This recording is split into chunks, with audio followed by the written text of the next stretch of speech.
আজ আমরা শিখব কিভাবে এমএস ওয়ার্ডের একটা নিউ ফোল্ডার করা যায় এবং সেই ফোল্ডারে কোনো এমএস ওয়ার্ড ডকুমেন্টস ফাইল আমরা ইয়ে করবো। সেক্ষেত্রে আমরা রাইট বাটন ক্লিক করলাম, একটা ফোল্ডার তৈরি করে নিলাম।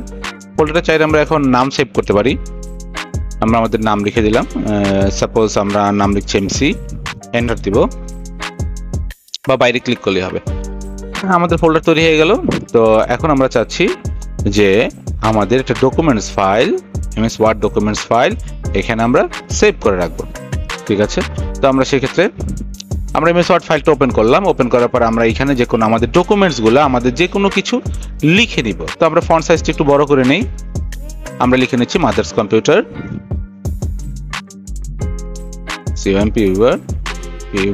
মাদার্স কম্পিউটার লিখে নিয়েছি। তো আমাদের একটা ডকুমেন্টস ফাইল তৈরি হয়ে গেল। আমরা আমাদের ডকুমেন্টস তৈরি করে নিলাম। তো এখানে আমরা আপনারা বেশি কম যা কিছু লিখতে পারেন, আপনার প্রয়োজন মতো আপনার সিভি তৈরি করতে পারেন, অ্যাপ্লিকেশন তৈরি করতে পারেন। এইটাকে আমরা সেভ করব। সেভ করার জন্য আমাদের এখন যেটা করতে হবে সেটা হচ্ছে আমাদের এখান থেকে ফাইল অপশন, মেনু বার থেকে ফাইল অপশনে চলে যেতে হবে। ফাইল অপশন থেকে সেভ অপশনে চলে যাব।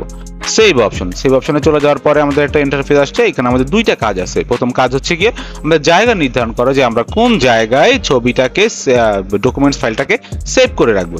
তো সেক্ষেত্রে আমরা প্রথমে আমাদের ফোল্ডারটা তৈরি করা হয়েছিল ডেস্কটপে চলে যাব। ডেস্কটপ, এখান থেকে আমরা ডেস্কটপে চলে যেতে পারি।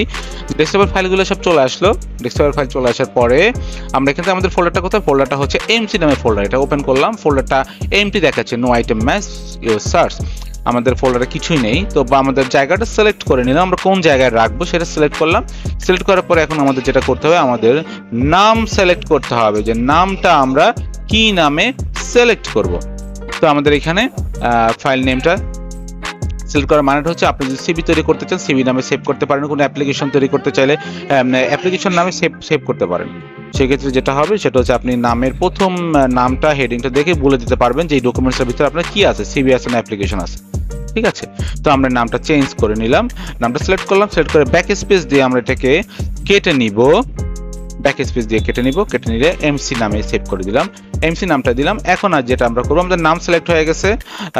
আর হচ্ছে টাইপ আমরা এমএস ওয়ার্ড 2007 বা আপনাদের 2006 বা 2007 যাই থাকুন না কেন ওটা দিয়ে দেবেন। পরবর্তীতে আমরা সেভ বাটনে ক্লিক করে দিলাম। তো আমাদের কাজ সেভ হয়ে গেছে, কিন্তু কাজ কিন্তু শেষ। আমরা এখন যেটা করব সেটা হচ্ছে আমরা এমএস ওয়ার্ড ফাইল থেকে এখন ক্লোজ দিয়ে বের হয়ে যাব। ক্লোজ দিলাম। এখন আমরা চেক করে দেখবো যে এই যে ডেস্কটপে আমাদের যে এমসি নামে যে ফোল্ডারটা আছে, ফোল্ডারটা অলরেডি দেখেন একটা ফাইল কিন্তু শো হচ্ছে, ফাইল কিন্তু চলে আসছে। এটাকে আমরা ওপেন করব। ওপেন করার জন্য আমরা অবশ্যই এটাকে ডাবল ক্লিক করব। মাউসের লেফট বাটনে ডাবল ক্লিক করতে হবে। ডাবল ক্লিক করলে দেখতে পাচ্ছি এমসি নামে যে আমরা যে নামটা দিয়েছিলাম সেই নামে ফাইলটা তৈরি হয়ে গেছে।